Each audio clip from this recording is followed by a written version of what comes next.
তাহলে মাস 12টা, এর মধ্যে 4টা মাস হলো সম্মানিত মাস। আল্লাহ তাআলা বলেন মিনহা আরবাআতুন হুরুম যালিকাদ দীনুল কাইয়্যিম ফালা তাযলিমু ফীহিন্না আনফুসাকুম। এটাই আল্লাহ তাআলা কর্তৃক সুনির্ধারিত এবং এই 4 মাসে সকল মানুষ ইমানদারদের জন্য আল্লাহ তাআলার গুরুত্বপূর্ণ একটা নির্দেশ। ও ইমানদারেরা, এই সম্মানিত মাস সমূহে তোমরা নিজেদের উপরে জুলুম করো না, তার মানে গুনাহ কইরো না। কোন 4টা মাস সম্মানিত? 3টা মাস ধারাবাহিক, জিলকাদ, জিলহাজ আর হলো মুহররম। জিলহাজ মাস হলো হজের মাস, এর আগের মাস আর পরের মাস, এই 3টা মাস সম্মানিত মাস। জাহেলিয়াতের সময়ের মানুষগুলাও এই সম্মানিত মাস সমূহে যুদ্ধ বিগ্রহ, মারামারি, হানাহানি, চুরি ডাকাতি, ছিনতাই এগুলো থেকে নিজেদের বিরত রাখত। 3টা মাস ধারাবাহিকভাবে সম্মানিত ঘোষণা করার মূল কারণ, ওই সময়ও পৃথিবীব্যাপী মানুষ বিভিন্ন দেশ থেকে বায়তুল্লাহ জিয়ারতে আসতো, হজ করার জন্য আসতো, যাতে করে মানুষ নির্বিঘ্নে নিরাপদে বায়তুল্লাহ আসতে পারে, হজ করতে পারে, আবার হজ সমাপন করে শেষ করে নির্বিঘ্নে নিরাপদে দেশে পৌঁছাতে পারে। এই জন্য ধারাবাহিক এই 3টা মাসকে সম্মানিত মাস ঘোষণা করা হয়েছে। আর ওই জাহেলিয়াতের সময়ের মানুষগুলাও এই 3 মাসে চুরি ডাকাতি, ছিনতাই, রাহাজানি, খুনোখুনি, মারামারি কোনো ধরনের অন্যায়ের সাথে সম্পৃক্ত হতো না। ওই সময়ের মানুষগুলাও নিজেদেরকে মন্দ কাজ থেকে বিরত রাখত। আর একটা হলো রজব মাস, এটা হলো শাবানের আগের মাস, রজব মাস যেটা এখন চলতেছে। এইটা সম্মানিত হওয়ার কারণটা কি? কোন কোন মুফাসসির বলেন এই মাসে মানুষেরা ওই সময় বেশি বেশি ওমরা করার জন্য আসতো। সাহাবায়ে কেরামের আমল থেকে এটাও বোঝা যায় যে ওনারা এই সময় ওমরা করতেন, অন্যদের ওমরা করার ব্যাপারে উদ্বুদ্ধ করতেন। এখন এই রজব মাস শুরু হলো, এই রজব মাসে স্পেশাল কোনো আমল আছে কিনা? কোরআন হাদিসের আলোকে যদিও স্পেশাল আমল পাওয়া যায় না, কিন্তু একটা সময় মুসলমানদের ঘরে ঘরে 2টা কিতাব থাকতো। একটার নাম হলো মকসুদুল মুমিন, আর একটার নাম হলো আমলে নাজাত। শুনছেন কি কিতাবের নাম? ঘরে কোরআন শরীফ নাই কিন্তু মকসুদুল মুমিন আছে, ঘরে কোরআন শরীফ নাই কিন্তু আমলে নাজাত আছে। এই কিতাবগুলো এর মধ্যে মন গড়া অনেক বর্ণনা তুলে দেওয়া হতো। রজব মাসে অমুক তারিখে এই আমল করলে, এই সূরা দিয়া নামাজ পড়লে, এটা দিয়া এটা করলে এই ফজিলত। অথচ এই ধরনের কোনো ফজিলতের কথা হাদিসে কোরআনে পাওয়া যায় না। তবে আল্লাহ তাআলার পক্ষ থেকে সবচাইতে বড় যেই নির্দেশ পাওয়া যায়, আল্লাহর নির্দেশ ফালা তাযলিমু ফীহিন্না আনফুসাকুম। এই হারাম মাস সমূহে তোমরা নিজেদের উপরে নিজেরা জুলুম কইরো না, তার মানে এই মাস সমূহে তোমরা পাপ কর্মে লিপ্ত হইও না। তাইলে হুজুর এই 4 মাস বাদ দিয়ে অন্য 8 মাসে তাইলে পাপ করলে মনে হয় সমস্যা নাই? সমস্যা আছে? জোরে বলেন আছে? সজাগ আছেন তো আপনারা? লিল্লাহি তাকবীর, নারায়ে তাকবীর, মাশাআল্লাহ। যে কোনো পাপ সেটা তো পাপ। মনে করেন একজন ব্যক্তি স্বাভাবিক ছোট্ট একটা খারাপ কাজের কথা বলি, একজন সিগারেট খাইতেছে, সিগারেট খাইতেছে, এটা ভালো কাজ না। কি কাজ না? ভালো কাজ যেটা না সেটা যে জায়গায় করুক ওইটা মন্দ কাজ, ঠিক না? এখন এই বিড়ি খাইতেছে, এটা একটা মন্দ কাজ, আমরা দেখতেছি অনেকে, কিছুই কই না। কিন্তু বলেন তো, ওই লোকটা যদি মসজিদের মধ্যে যায় বিড়ি খায়, চুপ করে বসে থাকবেন? কি করবেন? পিটাইয়া মসজিদ থেকে বের করবেন। কত বড় নাফরমান, বিড়ি খায় খায় এক কথা, মসজিদে আল্লাহর ঘরের মধ্যে এসে বিড়ি খাইতেছে। তার মানে যেটা মন্দ কাজ যেখানেই করুক মন্দ কাজ, তবে যদি মসজিদে করে এটারে আমরা আর ছোট বিষয় মনে করি না, এটারে জঘন্য এক অন্যায় মনে করি। পাপ সব সময় পাপ, তবে এই মাস সমূহে পাপ করা এটা আরো বেশি জঘন্য। মানুষ যখন সাধারণভাবে পাপ করে কোনো জায়গায় বলে এটাও পাপ, কিন্তু ওই পাপ কাজ যদি মসজিদের মধ্যে করে তাহলে ওইটাকে আমরা আরো জঘন্য অপরাধ মনে করি। তখন কি বলে? বলে পাপ কাজ যে জায়গা খুশি করে করুক, কিন্তু কত বড় নাফরমান এটা মসজিদের মধ্যে আইসা আল্লাহর ঘরে আইসাও আল্লাহর নাফরমানি করে। তাহলে পাপ সব সময় পাপ, কিন্তু ওই পাপটা যদি কিছু জায়গা আর কিছু সময় করে, ওই পাপটার জঘন্যতা আর পাপের শাস্তিটা আল্লাহ বাড়ায়া দেয়। যেমন কেউ যদি পাপ করে সেটা তো পাপ, কিন্তু যদি শবে কদরের রাত্রিতে করে কি বলবে? হায় রে, কত বড় নাফরমান, আল্লাহ আজকে আমাকে মাফ করতে চাইতেছে, আর এই বেটা এই রাত্রেও পাপ কাজ ছাড়তে পারে না। তাহলে কি বোঝা গেল? সাধারণ সেন্স কি? যখনই পাপ হয়, ওই পাপটা যদি কোনো এমন জায়গায় হয়, পবিত্র জায়গায় হয়, ভালো সময় হয়, ওই পাপটাকে আমরা আর অন্য সময়ের মতো ছোট পাপ মনে করি না, ওইটাকে স্থান আর সময়ের কারণে বড় পাপ মনে করি। এজন্য আল্লাহ যেগুলো মানা করেছেন এটা তো সব সময় পাপ, কিন্তু স্পেসিফিক ভাবে আল্লাহ তাআলা বলেন খবরদার, রজব মাসে তোমরা নিজের উপরে জুলুম কইরো না, পাপ কইরো না।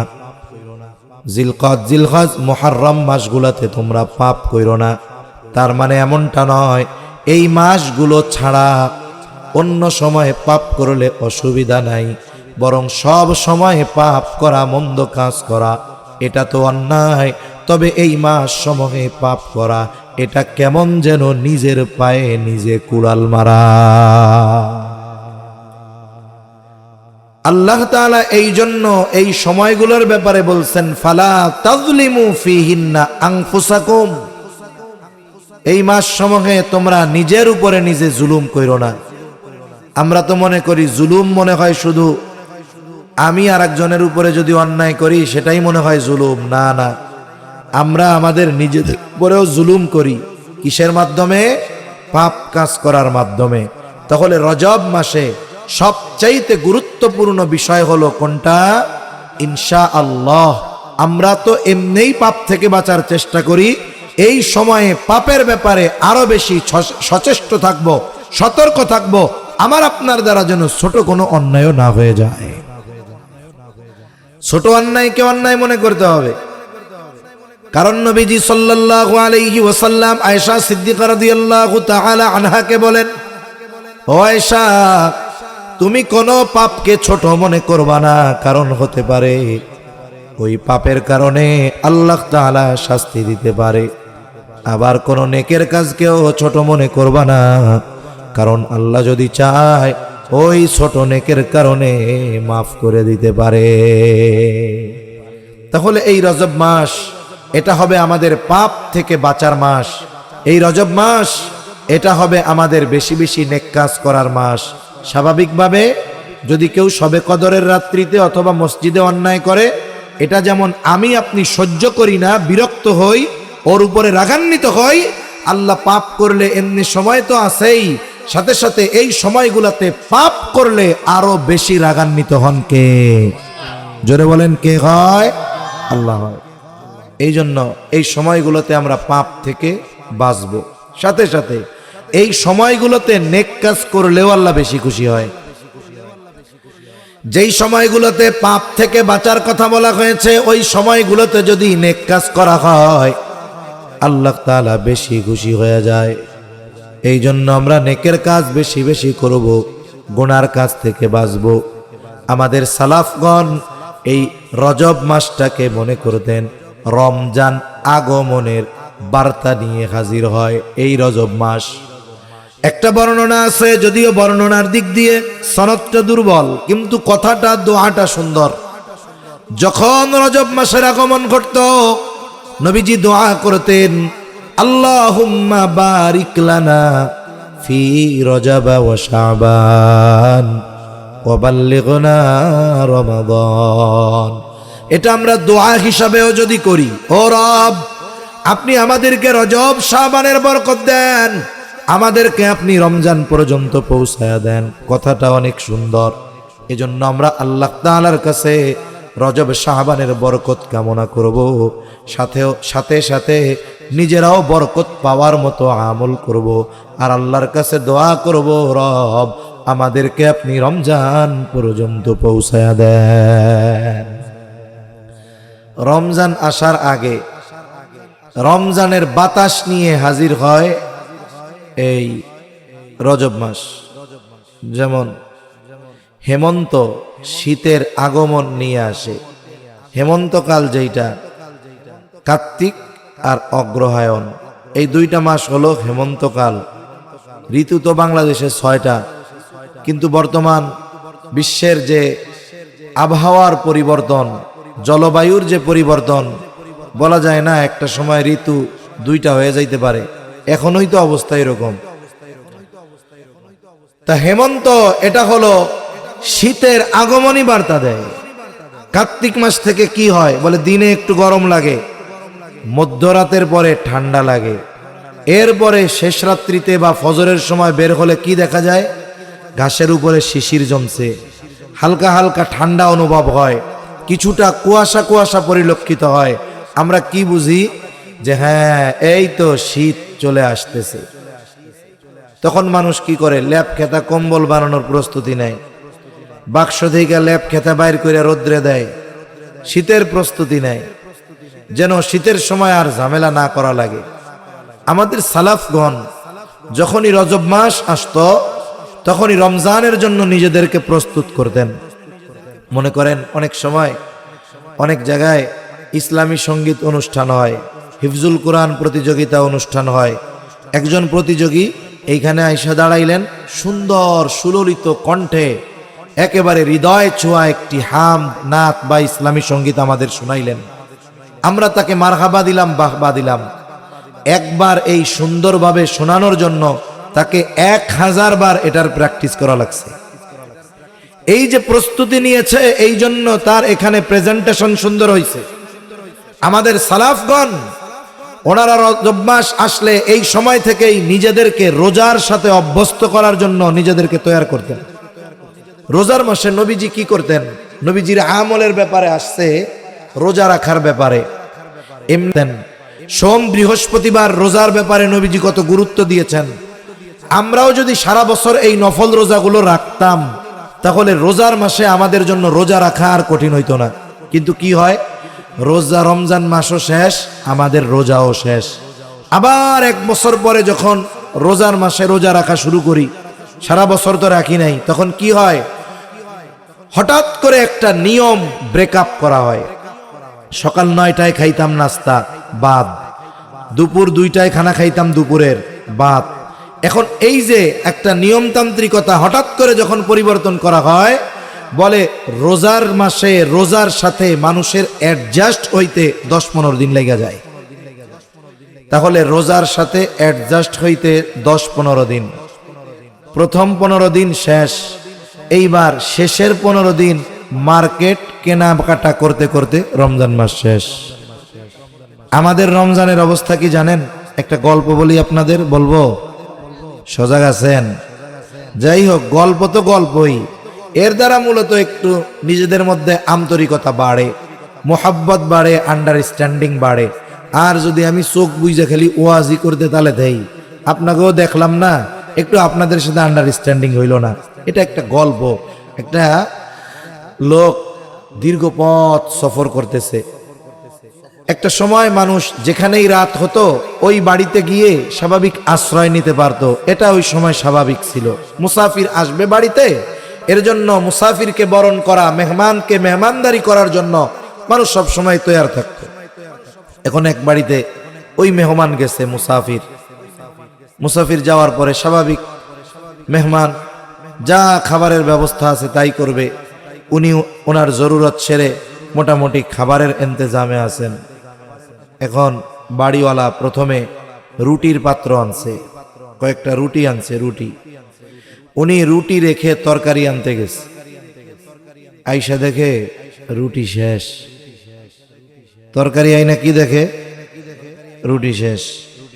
এইবার আবার রুটি আনতে গেছে, রুটি আনতে গিয়া দেখে আইসা তরকারি শেষ।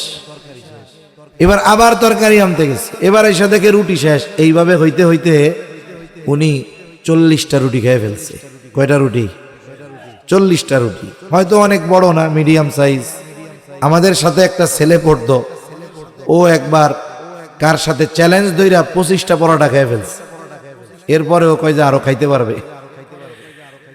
তা এইবার রুটি আনতে গিয়া দেখে তরকারি শেষ, তরকারি এনে দেখে রুটি শেষ।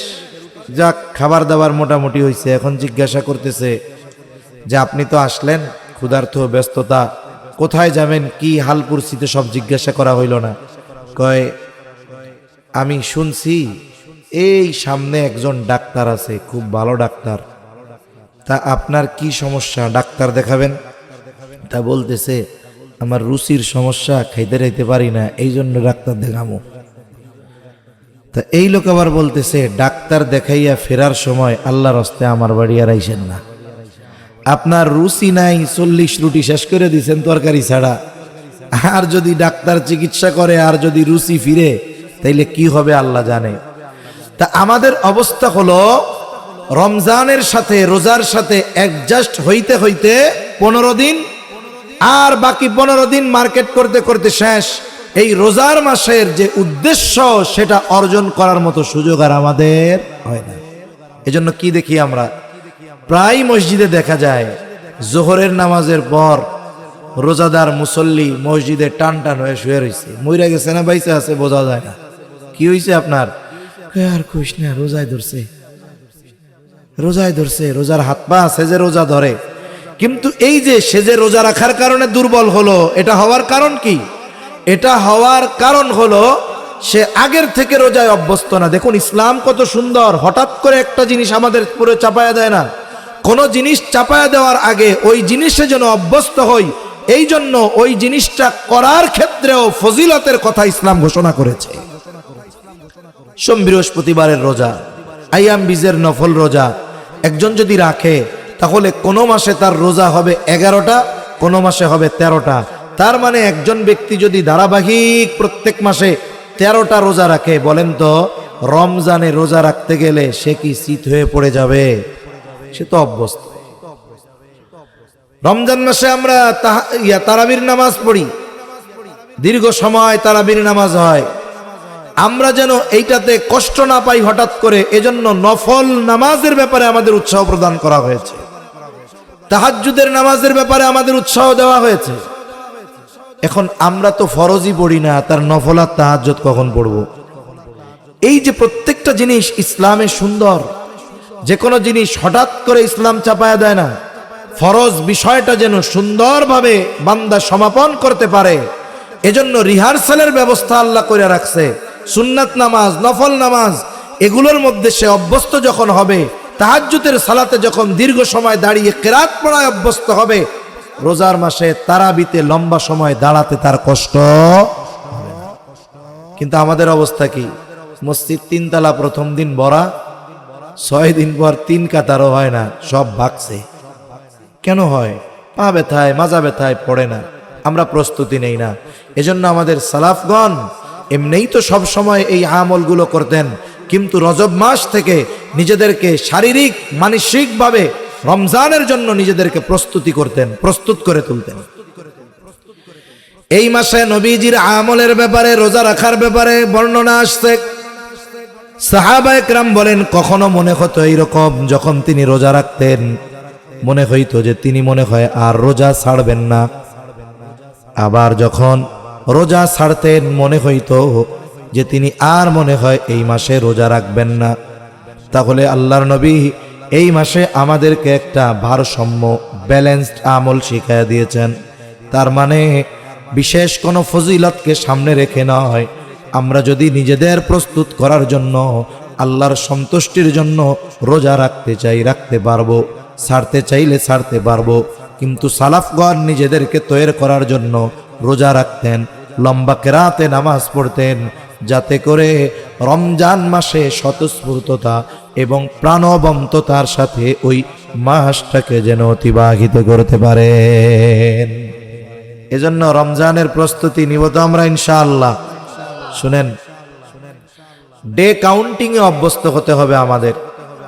যেমন এক বর্ণনায় আসছে, নবীজি সাল্লাল্লাহু আলাইহি ওয়াসাল্লাম বলেন, আহসু হেলালা শাবানা লিরমাদান, তোমরা রমজানের জন্য শাবানের চাঁদ মানে শাবানের তারিখ গণনা করো। শাবানের তারিখ খুঁজতে হইলে রজব মাসের 29 তারিখ সন্ধ্যায় শাবানের চাঁদ তালাশ করতে হবে না? তারিখ যদি গুনতে হয়, রমজানের বা ঈদের চাঁদ তো খুঁজবো, রমজানের চাঁদ তো খুঁজবো, কিন্তু এর আগে শাবানের চাঁদও খুঁজতে হবে। এজন্য কি করতে হবে? বলে রজব মাসও তো এটার সাথে জোড়া লেগে যায়, রজব মাসের তারিখেরও হিসাব রাখতে হবে। এরপরে আমরা ডে কাউন্টিং এ অভ্যস্ত হব। দুনিয়ার বড় বড় ইভেন্টগুলো যখন হয়, ক্রিকেট, ফুটবল, অলিম্পিক, দেখবেন প্রত্যেকটা পত্রিকার প্রথম পেজে এক পাশে লেখা থাকে আর মাত্র 100 দিন, আর মাত্র 99 দিন। ডে কাউন্টিং এর দ্বারা কি হয়? বলে ওই বিষয়ে যারা আগ্রহী তাদের ওই বিষয়ের ব্যাপারে মনের মধ্যে একটা আবেগ, উত্তেজনা তৈরি হয়। আমরা যদি আজকে থেকে হিসাব করি, আজকে যেমন 19 তারিখ, স্বাভাবিক 40 বা 41 দিন পরে রোজা হবে, আমি হিসাব রাখি আজকে রজবের 19, আগামীকাল রজবের 20। এইভাবে যদি আমি হিসাব রাখি, রমজানের আগমনকে স্মরণ রাখার জন্য রমজান যত কাছাবে, নিকটবর্তী হবে, দেখবেন আমাদের মধ্যে রমজান আগমনের এক মজা, সুবাতাস কেমন যেন অন্তরের মধ্যে প্রবাহিত হবে। এজন্য আমরা এই তারিখগুলোর হিসাব রাখবো তো ইনশাআল্লাহ। তাহলে এই মাসটা মূল কাজ হলো গোনা থেকে বাঁচা। শুনেন, কেন গোনা থেকে বাঁচা? আমাদের বুজুর্গরা কিছু কথা বলেন, এগুলো খুব হিকমতওয়ালা কথা। যেমন কোনো পাত্রে যদি আমি খাবার রাখতে চাই, খাবারটাকে যদি ভালো রাখতে চাই, বলে পাত্রটাকে আগে পরিষ্কার করতে হবে। যেই পাত্রের মধ্যে ময়লা আছে, যেই পাত্রের মধ্যে এমন কিছু আছে, পচা জিনিস লেগে আছে, ওই পাত্রে আমি যত ভালো খাঁটি দুধ রাখি না কেন, ওই দুধ কি ভালো থাকবে? দুধ নষ্ট হবে কেন? পাত্রের মধ্যে কাঁচরা, ময়লা, পচা জিনিস থাকার কারণে। শুনেন, ইবাদত তখনই লং লাস্টিং হয়, ওই ইবাদত বেশি মজবুত হয় যার গোনা কম হয়। আমরা গোনা ত্যাগ করার মাধ্যমে ইবাদত করার জন্য নিজেদেরকে যখন প্রস্তুত করব, গোনা কম করার মাধ্যমে নফস ও শয়তানকে যখন দুর্বল বানায় ফেলবো, তখন ইবাদত করার আগ্রহ আর মজা আমার আপনার মধ্যে পয়দা হবে। যদি আমি গোনায় অভ্যস্ত হই, ইবাদতে মজা পাবো না। আমি যদি গোনা ত্যাগে অভ্যস্ত হই, তাহলে আমার ইবাদতে মজা লাগবে। রমজান মাস যেই উদ্দেশ্য আল্লাহ দিয়েছেন, ওই উদ্দেশ্য আমি অর্জন করতে পারবো। প্রথম কথা শেষ, এবার দ্বিতীয় কথা। এই রজব মাস যখন আসে, আমরা কম বেশি সবাই রাসূল আকরাম সাল্লাল্লাহু আলাইহি ওয়াসাল্লামের ইসরা ও মেরাজ নিয়ে আলোচনা করি। রজব মাসের ব্যাপারে বলা হয় 27 তারিখে নবীজির ইসরা মেরাজ হয়েছে। যদিও এটা প্রসিদ্ধ একটি কথা, কিন্তু সব প্রসিদ্ধ কথা বিশুদ্ধ নয়। 27 তারিখে যে নবীজির মেরাজ হয়েছে, এটা একেবারে সুনির্দিষ্ট সহিহ কোনো বর্ণনা থেকে প্রমাণিত নয়। তবে নবীজির মেরাজ হয়েছে, ইসরা হয়েছে, মেরাজ হয়েছে, এই ব্যাপারে বিশ্বাস রাখা এটা ঈমানি দায়িত্ব। নবীজির মেরাজ হয়েছে, সশরীরে হয়েছে, এটার উপরে বিশ্বাস রাখা মুমিনের ঈমানি দায়িত্ব। বর্তমানে কিছু মডারেট মুসলমান আছে, এরা মানুষের মধ্যে সংশয়, সন্দেহ ঢুকিয়ে দিতে চায় যে আরে মিয়া, একজন মানুষ ঊর্ধ্বলোকে কেমনে যাবে? পৃথিবীর বায়ুমণ্ডল পর্যন্তই তো পৌঁছাতে পারবে না, এরপরে কত গ্রহ আছে, কত হাজার হাজার গ্রহ নক্ষত্র আছে, কত ডিগ্রি, কোটি কোটি, লক্ষ লক্ষ ডিগ্রি তাপমাত্রা আছে, এগুলো অতিক্রম করে আকাশে পৌঁছানো এটা তো অসম্ভব। বলেন তো, এই মহাবিশ্বের যত সৃষ্টি আছে, সূর্যকণ, যত গ্রহ উপগ্রহ, যা কিছু বলেন না কেন, সব কিছুর স্রষ্টাকে, জোরে বলেন কে? ওই স্রষ্টা আমার রব, আমাদের রব আল্লাহ, তিনি যদি চান তার কোনো বান্দাকে স্পেশাল ফ্যাসিলিটি আর মর্যাদা দেওয়ার জন্য এসব কিছুকে ব্রেকডাউন করে তিনি আরশে আজিমের মেহমান বানাবেন। পৃথিবীর কোন শক্তি আছে এইখানে বাধা দেয়? আছে? এজন্য অনেক সময় কথাগুলো বলে বিজ্ঞানকে সামনে এনে আমাদের ঈমানকে অনেক সময় মানুষ দুর্বল বানানোর চেষ্টা করে। খবরদার, আমরা বিজ্ঞানকে রেসপেক্ট করি, তারা রিসার্চ করে, গবেষক, তাদেরকে রেসপেক্ট করি। তবে যখনই দেখব যে বিজ্ঞানের সূত্র বা বিজ্ঞানের কোনো সমাধান কোরআন সুন্নাহর সাথে সরাসরি সাংঘর্ষিক, আমি ওই বিজ্ঞানকে ছুড়ে রেখে কোরআন সুন্নাহকে ধরবো, এটাই আমার ঈমান। ঠিক কিনা বলেন? কারণ পৃথিবীর অনেক কিছুকে এক সময় বিজ্ঞান অসম্ভব বলেছে, সেগুলো এখন আল্লাহর দেওয়া জ্ঞানে মানুষ ওগুলোকে সাধারণ বানায় ফেলছে। তাহলে নবীজির মেরাজের তারিখ কত, এটা মূল ইম্পর্টেন্ট বিষয় নয়। মূল বিষয়টা হলো নবীজির মেরাজ হয়েছে, এই মেরাজের শিক্ষা এটা আমাদের বাস্তব জীবনে বাস্তবায়ন করা। কিন্তু আফসোস দেখা যায় আমাদের দেশের অনেক অঞ্চলে আছে, এনারা এক একটা ইবাদত বানায়। যেমন এক গ্রুপ বানাইছে মিলাদুন নবী, বাংলাদেশে আর এক গ্রুপ বানাইছে বলে ঈদে মিরাজুন নবী। চিন্তা করছেন? ঈদে মেরাজুন নবী কয় তারিখ? 27 তারিখ। নামাজ কালামের খবর নাই, শানে মেরাজ মাহফিল করতেছে। অথচ মেরাজের অন্যতম শিক্ষাই তো ছিল নামাজ। ঠিক কিনা বলেন? নবীজি সাল্লাল্লাহু আলাইহি ওয়াসাল্লামের মেরাজ হয়েছে, ইসরা হয়েছে আগে, এরপরে মেরাজ। আল্লাহ তাআলা কোরআনুল কারীমের মধ্যে বলেন, সুবহানাল্লাযী আসরা বিআবদিহি লাইলাম মিনাল মাসজিদিল হারামি ইলাল মাসজিদিল আকসা আল্লাযী বারাকনা হাওলাহু লিনুরিয়াহু মিন আয়াতিনা ইন্নাহু হুয়াস সামিউল বাসীর। আল্লাহ রাব্বুল আলামিন বলেন, পবিত্র সেই সত্তা যিনি তার বান্দাকে রাতের বেলায় ভ্রমণ করিয়েছেন মসজিদুল হারাম থেকে মসজিদে আকসা পর্যন্ত। গোটা রাত্র ব্যাপী এই ভ্রমণ হয়েছে এমনটা নয়, এখানে মিন দ্বারা উদ্দেশ্য হলো যে আল্লাহ রাব্বুল আলামিন তার ওই বান্দাকে রাতের কিছু অংশে, আল্লাহ তাআলা জানায় দেন রাতের কিছু অংশে এই ভ্রমণটা করিয়েছেন। তার মানে মেরাজ এটা গোটা রাত ব্যাপী হয়েছে। ইসরা মেরাজ গোটা রাত ব্যাপী হয়েছে এমন নয়, বরং রাতের কিছু অংশের মধ্যে আল্লাহ সুবহানাহু ওয়া তাআলা এই ইসরা আর মেরাজকে আল্লাহ তাআলা সংগঠিত করিয়েছে। ছোটবেলায় আমরা ওয়াজ শুনতাম, ওয়াজ মেরাজের ঘটনা কইতো।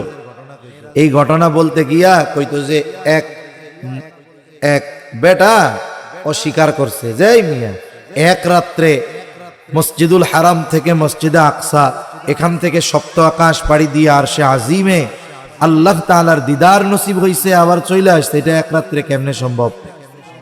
হ্যাঁ, এইবার ওই লোক বাজার থেকে মাছ আনছে, এটা হলো জাল গল্প, যা শুনতাম আর কি, আপনারাও শুনছেন হয়তোবা। মাছ কাটতে দিছে ওয়াইফ রে, কইছে তুমি মাছ কেটে রান্না বান্না করো, আমি গোসল করে আসি। এবার নদীকে দেখিয়া ডুব একটা দিছে। এক ডুব দেওয়ার পরে, মানে কি আজগুবি কথা যে এইগুলা নিয়ে বলতো। এখন ডুব দিয়ে ওইটা দেখে বেটা মহিলা হয়ে গেছে।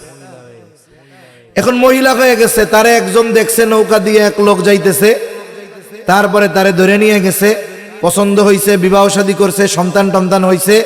আবার একদিন অনেক বছর পর ওই নদীতে আইসা ডুব দিছে। এইবার ডুব দিয়ে ওইটা দেখে ওই ঘাটে আর বেটা হয়ে গেছে। এবার বাড়ি আসছে, আইসা দেখে বউ এখনো মাছের মাথা কাটতেছে। এই তুই কি করলি? আমি এই হইল ওই হইল, এত বছর কাইটা গেল, ছেলে থেকে মাইয়া হইলাম, বিয়া হইল, এই হলো সেই হইল, আর এখন পর্যন্ত এত বছরে তুই মাছের মাথাও কাটতে পারস নাই, কি করছো সেটা? তার মানে বুঝাইতো আর কি, বলতো যে মেরাজ হয়েছে 27 বছর ধরে। কে কইছে 27 বছর ধরে হয়েছে? এইসব বানোয়াট আর জাল কথা বইলা বইলা মূল বিষয়টা থেকে আমাদেরকে সরায় রাখছে চটকদারি কথা বলে বলে। মেরাজ, ইসরা আল্লাহ তাআলা রাতের কিছু অংশে সংগঠিত করেছেন। হ্যাঁ, আল্লাহ যদি চায় সময়কে স্থগিত করে দিতে পারেন, সেই ক্ষমতা আল্লাহর আছে না নাই? এখন কত বছর ধরে হয়েছে, কত সময় নিয়ে হয়েছে, এটা আল্লাহ ভালো জানে। আর আল্লাহ যদি চায় মুহূর্তের মধ্যে, অল্প সময়ের মধ্যে এই পরিভ্রমণ শেষ করানোর ক্ষমতা আল্লাহর আছে না নাই? আমরা যখন অনেক সময় ক্লান্ত থাকি, মনে করেন সফরে অনেক সময় গাড়িতে জিমুনি দেই, জিমুনিটা দেই 2-3 মিনিটের, মাত্র 2-3 মিনিটের, কিন্তু এই 2-3 মিনিটের মধ্যেও অনেক সময় আমরা স্বপ্নে দেখি, এত বড় স্বপ্ন দেখি যে গোটা হায়াতে যা হইছে সব দেখা ফেলছি, কিন্তু জিমুনি দিছি মাত্র 2 মিনিটের। অথচ এই স্বপ্নের মধ্যে এত কিছু মুহূর্তের মধ্যে সংগঠিত হয়ে গেছে, স্বপ্নে দেখতেছি আমি, অথচ সময়টা মাত্র 2 মিনিট, কিন্তু মনে হইতেছিল বছরের পর বছর এগুলো আমার সাথে সংগঠিত হচ্ছে। এখন আল্লাহ যদি চায় সময়কে স্থগিত করে দিতে পারে, আল্লাহ যদি চায় সময় চলমান থাকবে, ওই অল্প সময়ের মধ্যে তার হাবিবের এই সফরকে শেষ করাতে পারে। এজন্য যারা বলে মেরাজ 27 বছর ধরে হইছে, এগুলো ভুল কথা। মেরাজ হইছে লম্বা হাদিস, সব কথা বলা সম্ভব নয়, মূল কথাগুলো শুধু বলবো। নবীজি সাল্লাল্লাহু আলাইহি ওয়াসাল্লাম উম্মে হানির ঘরে ছিলেন, ওইখান থেকে জিবরাইল আলাইহিস সালাম ওনাকে ডেকে তুললেন। জমজম কুয়ার কাছে নবীজিকে আনা হলো। বিস্তারিত নয়, মূল কথাগুলো একটু আপনাদের খেদমতে বলা, যে কথাগুলো হাদিসের মধ্যে আসছে। এইবার নবীজি সাল্লাল্লাহু আলাইহি ওয়াসাল্লামের বক্ষ বিদীর্ণ করা হলো, ওপেন হার্ট সার্জারি করা হলো। নবীজি সাল্লাল্লাহু আলাইহি ওয়াসাল্লামের এই শাক্কে সাদার, সিনা চাক অথবা বক্ষ বিদীর্ণ করা, মুফাসসিরিনে কেরাম কেউ বলেন মোট 3 বার হয়েছে, কেউ বলেন 2 বার। একবার হয়েছে একেবারে শিশুকালে হালিমাতুস সাদিয়ার ঘরে যখন আমার আপনার নবীজি ছিলেন, ওই সময়টাতে একদিন তিনি তার দুধ বোনের সাথে মাঠে গেছেন, তারা খেলাধুলা করতেছে। নবীজি এক জায়গায় বসা, ছোট মানুষ, 2 জন সাদা পোশাকধারী ব্যক্তি আসলো, নবীজিকে শুয়াইলেন, তার বুকটা চিরলেন, বুকের মধ্য থেকে হার্ট, হৃৎপিণ্ড বের করলেন। এই দৃশ্য দেখে হালিমাতুস সাদিয়ার কন্যা দৌড় দিয়ে মাকে ডেকে আনতে চলে গেল, যে আমার ওই আরবি ভাইয়ের সাথে 2 জন ব্যক্তি এমনটা করছে। এই যে প্রথমবার নবীজির বুক চিরা হলো, কেন? আমার আপনার নবীজির মধ্য থেকে শিশু সুলভ যত বিষয় আছে, আল্লাহ তাআলা সব বিষয়গুলো দূর করে দিলেন। কেন? আল্লাহ তাআলা যাকে নবুয়াত দিবেন, যাকে নবুয়াত আল্লাহ তাআলা দিবেন, একেবারে তার জন্ম থেকে নিয়ে আল্লাহ সুবহানাহু ওয়া তাআলা সব বিষয়ের নিয়ন্ত্রণ স্বয়ং আল্লাহ তাআলা নিজে করেন। এরপরে একটা বর্ণনা আসছে যে উনি যখন যৌবনকালে পদার্পণ করেছেন, ওই সময় একবার শাক্কে সদর, বুক বিদীর্ণ করা হয়েছে। তৃতীয়বার এই মেরাজের সময় করা হয়েছে। একটা সময় আজ থেকে হয়তো 200 বছর আগেও, 150-200 বছর আগেও মানুষেরা হয়তো বলতো, কি বলে হুজুররা এই ওয়াজ? একটা মানুষের বুক যদি চিরে ফেলা হয়, একটা মানুষের বুক যদি ফেড়ে ফেলা হয়, এই মানুষ মেরাজে যাবে, এটা তো পরের কথা, বাইসা থাকবো কিনা এটাই তো সন্দেহ। কিন্তু আজকে চিকিৎসা বিজ্ঞান কত উন্নত, তাই না? ওপেন হার্ট সার্জারি করা হয়, রোগীকে পরিপূর্ণ অবশ করা হয় না, তার সেন্স থাকে, তার হার্ট এইভাবে চিরে কেটে, হাড্ডিগুলো কেটে হৃৎপিণ্ড বের করে ফেলা হয় বাইরে। এরপরে যদি কোনো ব্লকেজ থাকে রক্তনালীতে, বাইপাস করার দরকার হইলে বাইপাস করে, রিং পরানোর দরকার হইলে রিং পরায়। কয় যে হার্টের মধ্যে কি হচ্ছে, কি করতেছে, রোগী তাকায় তাকায় সামনে স্ক্রিনে দেখতেছে। সুবহানাল্লাহ। অথচ আল্লাহ তাআলা 1500 বছর আগে আমার আপনার নবীজির ওপেন হার্ট সার্জারি করছে। হযরত আনাস রাদিয়াল্লাহু তাআলা আনহু বলেন, ওয়াকাদ কুনতু আরা আসরাল মাখিতি ফি সাদরিহি সাল্লাল্লাহু আলাইহি ওয়াসাল্লাম। আনাস রাদিয়াল্লাহু তাআলা আনহু নবীজির 10 বছর খাদেম হিসাবে ছিলেন, নবীজির কাছে থাকছেন, দেখার সৌভাগ্য তার হয়েছে। তিনি বলেন, আমি নবীজির বুকে যে সেলাইয়ের দাগ কেটে গেলে মানুষকে যে সেলাই করা হয়, হযরত আনাস রাদিয়াল্লাহু তাআলা আনহু বলেন, আমি রাসূল আকরাম সাল্লাল্লাহু আলাইহি ওয়াসাল্লামের বুকে ওই সেলাইয়ের দাগগুলো সুস্পষ্টভাবে দেখেছি। নবীজির শক্কে সদর হলো। কেন এখন এটা করার দরকার হইল? পৃথিবী থেকে অনেক মানুষ মহাকাশে যায়, পৃথিবী থেকে অনেক মানুষ মহাকাশে যায়, স্পেস শিপে গিয়ে থাকে। পৃথিবীর ভূপৃষ্ঠ থেকে ওইটা 10-15 কিলোমিটার উপরে থাকে, এগুলো গিয়ে থাকে। অনেকে চাঁদে যায়, মঙ্গলে যাওয়ার জন্য চেষ্টা করতেছে। এই যে মহাকাশ ভ্রমণে যারা যায়, মনে করেন একজনের টাকা আছে, পাসপোর্ট আছে, ভিসা আছে, যেই দেশের ভিসা আছে টাকা দিয়ে টিকিট করে সুন্দর মতো ওই দেশে যাইতে পারবে কি পারবে না? কিন্তু কেউ যদি মহাকাশে যেতে চায়, স্পেস শিপে যাইতে চায়, তাহলে টাকা পয়সা থাকলেই যাওয়া যায় না। আগে ওই ব্যক্তিকে ওই এনভায়রনমেন্ট, ওই পরিবেশের জন্য প্রস্তুত করা হয়। কারণ পৃথিবীর ভূপৃষ্ঠের যেই পরিবেশ, যেই মধ্যাকর্ষণ শক্তি, আর ওই জায়গায় বিষয়টা একরকম নয়। এজন্য কি হয়, নাসার তত্ত্বাবধানে বছরের পর বছর ট্রেনিং দেওয়া হয়, বছরের পর বছর তাকে ওই এনভায়রনমেন্টের জন্য প্রস্তুত করা হয়। এরপরে তাকে যদি উপযুক্ত মনে করা হয়, এরপরে পাঠানো হয়। নবীজির সফর তো দুনিয়ার সফর না, শুধু এই দেশ থেকে ওই দেশের সফর না, এ সফর এক নুরানি সফর, এ সফর ঊর্ধ্বলোকের সফর, সপ্ত আকাশ পাড়ি দিয়ে আরশে আজিম পর্যন্ত যাওয়ার সফর। এই জন্য নবীজিকে বিশেষভাবে প্রস্তুত করার জন্য আবারও পুনরায় জমজমের পানি দিয়ে একেবারে নেট অ্যান্ড ক্লিন করে প্রস্তুত করা হয়েছে ঊর্ধ্বলোকের সফরের জন্য। তবে স্পেস স্টেশন মক্কা নয়, স্পেস মূল স্টেশন হলো মসজিদুল আকসা, বাইতুল মুকাদ্দাস। এবার জিবরাইল আলাইহিস সালাম আমার আপনার নবীজিকে নিয়ে রওনা হবেন। দুনিয়ার সফর যেটা, সেটাকে বলা হয় ইসরা। জমিন থেকে জমিনে ভ্রমণ, এটা হলো ইসরা। এই ভ্রমণটা হয়েছে বোরাক নামক একটা প্রাণীতে, যেটা ঘোড়ার চাইতে ছোট, খচ্চরের চাইতে বড়, এমন একটা প্রাণী। কিন্তু আমাদের দেশে আমরাও ছোটবেলায় দেখছি, মাহফিলগুলার মধ্যেও আসতো, বড় বড় পোস্টার বিক্রি করত।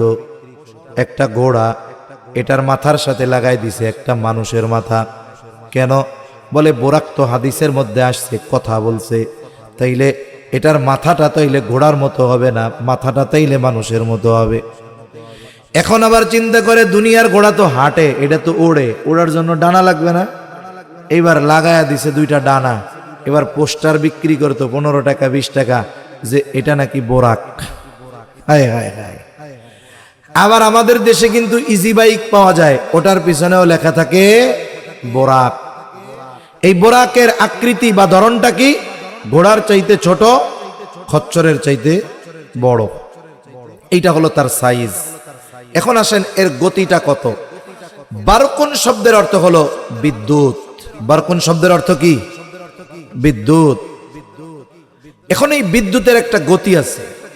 বিদ্যুতের গতি কত? সেকেন্ডে 1,86,000 মাইল। প্রতি সেকেন্ডে 1,86,000 মাইল বিদ্যুৎ অতিক্রম করতে পারে। এটা আলোরও গতি। এখন অনেকে বলে যে বোরাক, এটার গতি তো বিদ্যুতের গতি, আলোর গতির সমপরিমাণ। বলে এই আলোর গতি সমপরিমাণ কোন বাহন প্রথম আসমান মহাকাশই তো অতিক্রম করতে পারবে না। তবে এটা গেল কেমনে? হাদিসের মধ্যে আসছে জবাব, বোরাক এটা ওই প্রাণীর নাম। তবে এর গতি কত? হাদিসের মধ্যে আসছে প্রতি পদক্ষেপে, প্রতি স্টেপে এটা কত পরিমাণ দূরত্ব অতিক্রম করে? বলে দৃষ্টি সীমার শেষ পর্যন্ত প্রতি পদক্ষেপে এটা অতিক্রম করতে পারে। মানুষের দৃষ্টি কোন পর্যন্ত জানেন? আমরা যে সূর্য দেখি, সূর্যটা পৃথিবী থেকে 9,30,00,000 মাইল দূরে। বলেন আমাদের দৃষ্টি সূর্য পর্যন্ত যায় কি যায় না? এরপরে যদি রাতের আকাশ পরিষ্কার, কোনো মেঘ নাই, মিটমিট করে তারা জ্বলে, যদিও ছোট দেখা যায়, সূর্যের চাইতে ছোট না। এক একটা তারকার বিশালতা এত বেশি, পৃথিবীর চাইতে বড় 9,30,00,000 গুণ বড় সূর্য, ওই রকম মিলিয়ন মিলিয়ন সূর্য একটা তারকা গিলে খেয়ে ফেলতে পারবে। তাহলে সেই তারকাও আমরা দেখি, তার মানে আমাদের দৃষ্টি ওই পর্যন্ত পৌঁছাইছে। তা আল্লাহ তাআলা যদি ওই প্রাণীর গতি ওই পর্যন্ত দেন, দুনিয়ার কারো কিছু করার আছে? সেজন্য হাদিসে আসছে এটার গতি হলো মানুষের দৃষ্টি সীমার শেষ পর্যন্ত প্রতি স্টেপ এসে অতিক্রম করতে পারে। সুবহানাল্লাহ বলেন। শুনেন, এই মহাবিশ্বের অনেক অবাক করা বিষয় আছে, আমরা জানি না। হয়তো এই বিষয়গুলোর রহস্য আল্লাহ তাআলা কিয়ামতে জান্নাতে যাওয়ার পরে আমরা জানতে পারবো। এই মহাবিশ্ব নিয়ে কত গবেষণা চলতেছে। বিজ্ঞান গবেষণা করে কি বলে?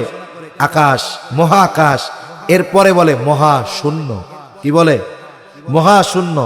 বলে ওইখানেও শূন্য নয়, ওখানেও আছে, কিন্তু মানুষের জানার মতো যোগ্যতা নাই। যিনি জানেন তিনি কে? আল্লাহ তাআলা জানেন। এখন সফর শুরু হলো এই বুরাকে চড়ে। মসজিদুল হারাম থেকে মসজিদে আকসা প্রথম সফর। আল্লাহ তাআলা সেই কথাই বলেন, মহাপবিত্র তিনি, পূত পবিত্র সত্তা তিনি, যিনি তার বান্দাকে মসজিদুল হারাম থেকে মসজিদে আকসা পর্যন্ত সফর করিয়েছেন। প্রথম কথা, কেন? মক্কা থেকেই তো সরাসরি মেরাজে যাওয়া যাইতো, তাইলে আবার মসজিদুল আকসায় নেওয়ার দরকার কি? কারণ মুফাসসিরিনে কেরাম বলেন, মক্কা থেকে নিয়ে মসজিদুল আকসা, এই দুই মসজিদের মধ্যবর্তী জায়গায় সবচাইতে বেশি নবী রাসূলদের আগমন ঘটেছে। এবং ঐতিহাসিক স্থান, জাতি, সম্প্রদায় সব অধিকাংশ এই দুইটার মধ্যে। সাথে সাথে মসজিদুল আকসা কেন? আল্লাহ তাআলা বলেন, বারাকনা হাওলাহু, মসজিদুল আকসার চতুর্দিকে অনেক বরকতময় নিদর্শন আছে। লিনুরিয়াহু মিন আয়াতিনা, আল্লাহ তাআলা ওই বরকতময় নিদর্শন সমূহ দেখানোর জন্য আল্লাহ তাআলা তার ওই বান্দাকে রাতের কিছু অংশে মসজিদে আকসা পর্যন্ত সফর করিয়েছে। নবীজি ওইখানে সফর করছেন। এরপরে ওইখানে গিয়া সকল নবীদের উপস্থিতিতে, আল্লাহ তাআলার নির্দেশে সকল নবীজির উপস্থিতিতে, আমার আপনার নবীজির ইমামতিতে 2 রাকাত নামাজ নবীজি পড়ছেন। এবার শুরু হলো ঊর্ধ্বলোকের সফর। এটাকে বলা হয় মেরাজ। মেরাজ শব্দের এক অর্থ সিঁড়ি। আল্লাহ তাআলা বিশেষ সিঁড়ির মাধ্যমে আমার আপনার নবীকে আরশে আজিমের সফর শুরু করাইছেন। নবীজি সাল্লাল্লাহু আলাইহি ওয়াসাল্লাম, জিবরাইল আলাইহিস সালাম হলো সফর সঙ্গী। সফর শুরু হলো। নবীজি সাল্লাল্লাহু আলাইহি ওয়াসাল্লামকে নিয়ে জিবরাইল আলাইহিস সালাম প্রথম আসমানের দরজায় পৌঁছায় গেলেন। প্রত্যেকটা আসমানের মধ্যে দরজা আছে এবং ওই দরজায় পাহারাদার হিসাবে আল্লাহ তাআলা ফেরেশতাদেরকে নিযুক্ত করে রেখেছে। সাথে সাথে মানুষের জন্য, প্রত্যেকটা ব্যক্তির জন্য আলাদা আলাদা দরজা আছে, রিজিকের দরজা আছে। ফামা বাকাত আলাইহিমুস সামাউ ওয়াল আরদ, জালেমের মৃত্যুতে আসমানও কাঁদে না, জমিনও কাঁদে না। আয়াতের তাফসীরে আসছে বান্দার জন্য একটা রিজিকের দরজা আছে আসমানে, আর একটা দরজা আছে নেক আমল পৌঁছানোর। যখন নেককার মারা যায়, এই 2টা দরজা কান্না করে। কেন? বলে আরে ওই নেককার ব্যক্তির জন্য আর আমার দরজা দিয়ে রিজিক যাবে না। আর এক দরজা কান্না করে, নেককার ব্যক্তির কৃত আমল আমার দরজা দিয়ে আর উঠবে না। কিন্তু জালেম যদি মরে, আসমানও কাঁদে না, জমিনও কাঁদে না। আর আসমানের আলাদা দরজা আছে, এই দরজা আল্লাহ পাহারাদার নিযুক্ত করে রাখছেন। জিবরাইল আলাইহিস সালাম নবীজি সাল্লাল্লাহু আলাইহি ওয়াসাল্লামকে নিয়ে পৌঁছায় গেলেন প্রথম আসমানের দরজায়। আওয়াজ করলেন, ফেরেশতারা পরিচয় জানতে চাইল, কে? আমি জিবরিল, সাথে কে? মুহাম্মাদুর রাসূলুল্লাহ সাল্লাল্লাহু আলাইহি ওয়াসাল্লাম। এনাকে কি আল্লাহ তাআলা যাওয়ার অনুমতি দিয়েছেন? বলে হ্যাঁ। ইনি হলেন চিফ গেস্ট, যাওয়ার অনুমতি দিয়েছে। এবার দরজা খুলে দেওয়া হলো। এই যে প্রথম আসমানে আমার আপনার নবীজিকে অভ্যর্থনা জানালেন মানব কুলের পিতা হযরত আদম আলাইহিস সালাম। তিনি আমার আপনার নবীজির জন্য দোয়া করলেন, কল্যাণ ও বরকতের দোয়া করলেন। দোয়া নিয়ে সফর শুরু। এবার পৌঁছায় গেলেন দ্বিতীয় আসমান। দরজায় ওই আগের মতো কড়া নাড়া হলো। আওয়াজ হলো, কে? আমি জিবরিল। সাথে কে? মুহাম্মাদুর রাসূলুল্লাহ সাল্লাল্লাহু আলাইহি ওয়াসাল্লাম। আপনাকে কি ওনাকে নিয়ে যাওয়ার অনুমতি দেওয়া হয়েছে? বলে, হ্যাঁ হয়েছে। এইবার দরজা খুলে দেওয়া হলো। দ্বিতীয় আসমানে আমার আপনার নবীকে অভ্যর্থনা জানানোর জন্য ছিলেন হযরত ঈসা ও ইয়াহইয়া আলাইহিমুস সালাম। এই দুইজন আমার আপনার নবীজির বরকতের জন্য তিনি দোয়া করলেন। এরপরে নবীজি সাল্লাল্লাহু আলাইহি ওয়াসাল্লাম তৃতীয় আসমানের দিকে রওনা হয়ে গেলেন। ওই রকম পুনরায় পরিচয় পর্ব শেষ হওয়ার পর দরজা খুলে দেওয়া হলো। ওই জায়গায় আমার আপনার নবীকে অভ্যর্থনা জানানোর জন্য ছিলেন হযরত ইউসুফ আলাইহিস সালাম। নবীজি সাল্লাল্লাহু আলাইহি ওয়াসাল্লাম মেরাজ থেকে এসে ইউসুফ আলাইহিস সালামের সৌন্দর্যের কথা বর্ণনা করেছেন। তিনিও নবীজির কল্যাণ বরকতের জন্য দোয়া করলেন। এবার সফর শুরু হলো চতুর্থ আসমানের দিকে। ওই রকম পরিচয় জানবার পর দরজা খুলে দেওয়া হলো। ওই জায়গায় নবীজির অভ্যর্থনায় হযরত ইদ্রিস আলাইহিস সালাম, তিনিও নবীজির ব্যাপারে দোয়া করলেন কল্যাণ ও বরকতের। এবার পঞ্চম আসমানের দিকে সফর শুরু হলো। আবার দরজায় পরিচয় বিনিময়ের পর দরজা খুলে দেওয়া হলো। পঞ্চম আসমানে আমার আপনার নবীজিকে অভ্যর্থনা জানাইলেন হযরত হারুন আলাইহিস সালাম। ওইখানে পরিচয় পর্ব হলো।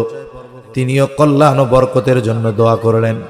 এরপরে সফর শুরু হলো সপ্ত আসমানের দিকে।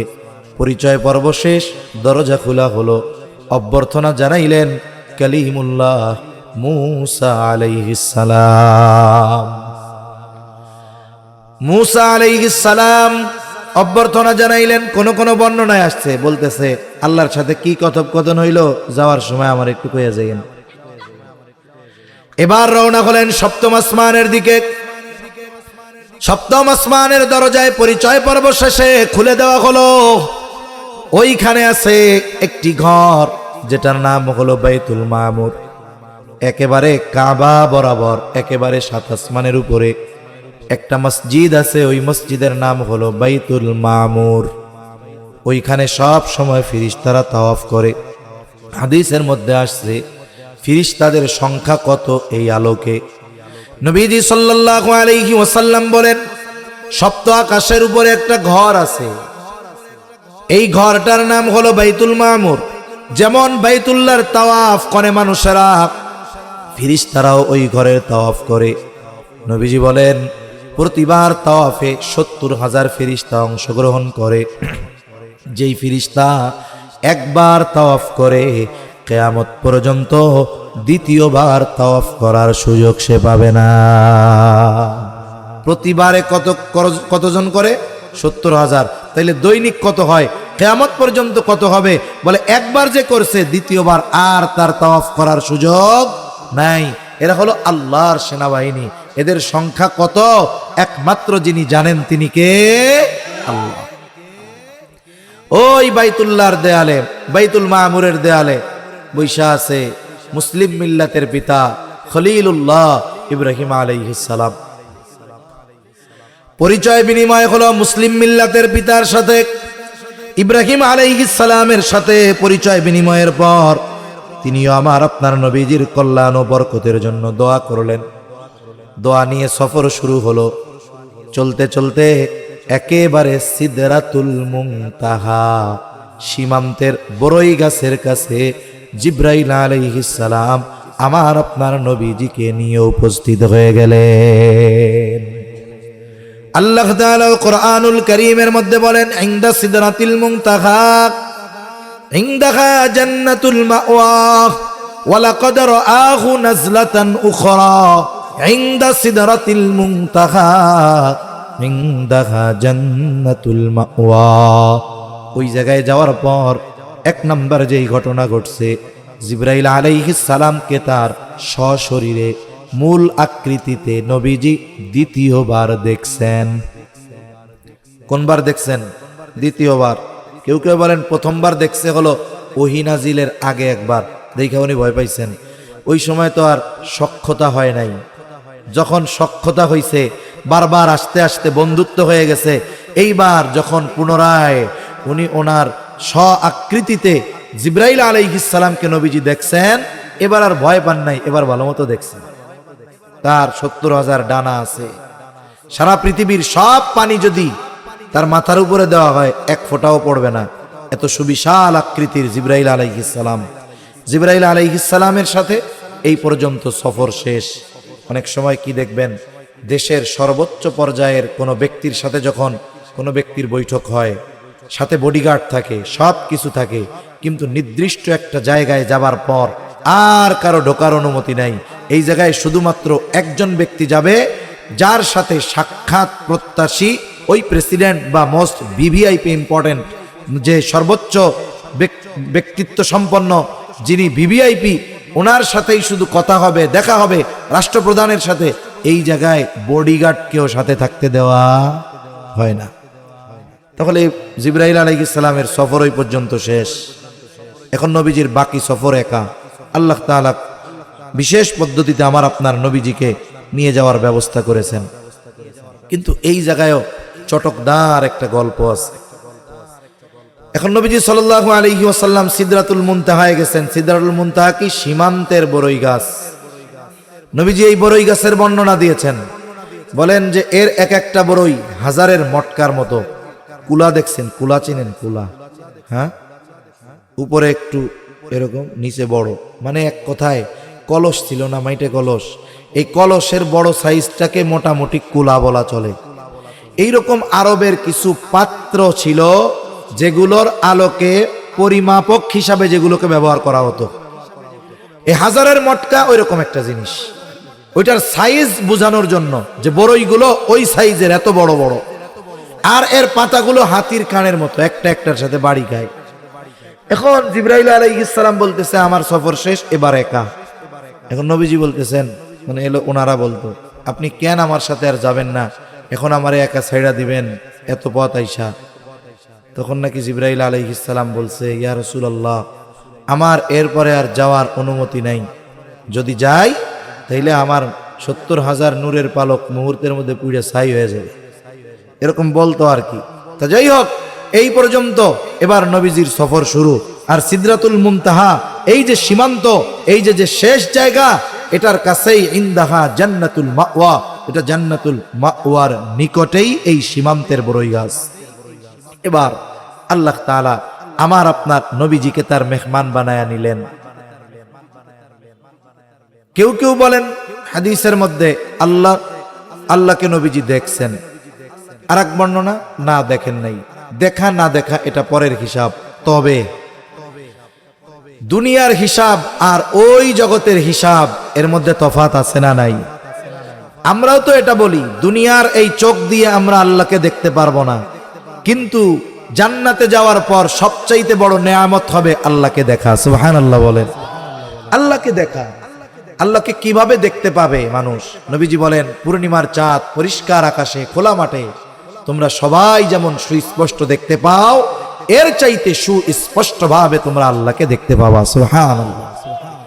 এখন এই জগতের চোখ, এই জগতের অবস্থান তো আমার আপনার নবীজিকে আল্লাহ নিয়ে গেছেন কোথায়? ওইখানে যদি নবীজি আল্লাহকে দেখে থাকেন, দেখতে পারেন, অসুবিধা নাই। উনি তো দুনিয়ায় আইসা দুনিয়ার চোখ দিয়া দেখেন নাই। ওই জায়গায় যাওয়ার জন্য তো আল্লাহ তাআলা ওনাকে বিশেষভাবে প্রস্তুত করে এরপরে নিয়েছেন, ঠিক কিনা বলেন? তাহলে কথা অনেক লম্বা হয়ে যাচ্ছে, মূল কথার দিকে যাই, কথা শেষের দিকে। আমার আপনার নবীজি আল্লাহর কতটা নৈকট্যে গেছেন। কোরআনুল কারীমে আল্লাহ তাআলা বলেন, ফাকানা কাবা কাউসাইনি আও আদনা, দুই ধনুক পরিমাণ দূরত্ব অথবা তার চাইতে আরো নৈকট্য আল্লাহর অর্জন করেছে। আমার আপনার নবীজি মেহমান যদি বাড়িতে আসে, সম্ভব যদি হয় তাকে হাদিয়া দেওয়া। আল্লাহ তাআলা আমার আপনার নবীজিকে 3টি হাদিয়া দিয়েছেন। কয়টা হাদিয়া জোরে বলেন? 1 নাম্বার, উম্মতের ক্ষমার ব্যাপারে নবীজি কিন্তু ওই জায়গায় যাইয়া উম্মতরে ভুলে নাই, এটা মনে করেন না। আমরা যেমন অনেক সময় বড় কারো কাছে গেলি সবার কথা ভুইলা নিজেরটা সব কইছে, আমার এইটা দেন, ওইটা দেন, এইটা দেন। নবীজি ওই জায়গা গিয়ে নিজের কথা বলেন নাই। নিজের পরিবারের কথা বলেন নাই, ওইখানে গিয়েও উম্মতের কথা বলছে। সুবহানাল্লাহ। আল্লাহ তাআলা এক নাম্বার দিলেন যে খাক, আপনার উম্মত যদি শিরিক থাকে, বেঁচে থাকে, শিরিক যদি না করে, ক্ষমার নিশ্চয়তা। এই জন্য আল্লাহ তাআলাও বলেন, ইন্নাল্লাহা লা ইয়াগফিরু আন ইউশরাকা বিহি ওয়া ইয়াগফিরু মা দুনা যালিকা লিমান ইয়াশা। শিরিক ছাড়া যত পাপ যদি বান্দার হক না হয়, আল্লাহর হক হয়, কিন্তু শিরিক করে নাই, আল্লাহ তাআলা মাফ করে দিতে পারেন। সুবহানাল্লাহ। এই যে বান্দারে মাফ করার ঘোষণা, শিরিক যদি সে না করে, তার তাওহীদ যদি ঠিক থাকে, শিরিক যদি না করে, তাহলে আল্লাহ মাফের ঘোষণা দিয়েছেন। 2 নাম্বার, সূরা বাকারার শেষ কয়েকটা আয়াত আল্লাহ হাদিয়া দিয়েছেন। 3 নাম্বার, 50 ওয়াক্ত নামাজ আমাদের জন্য আমার আপনার নবীজিকে আল্লাহ হাদিয়া দিয়েছেন। বলেন তো, হাদিয়া দেওয়ার পর যিনি হাদিয়া দিলেন তারে কি বলা যায় যে না এটা ভালো না? এটা বলা যায়? মনে করেন এমনি আমি কই আর কি কথা। মাঝে মধ্যে আমাদের হাদিয়া দেয়, হাদিয়া দেওয়ার পরে বেশ কয়েকবার জাল টাকা পাইছি।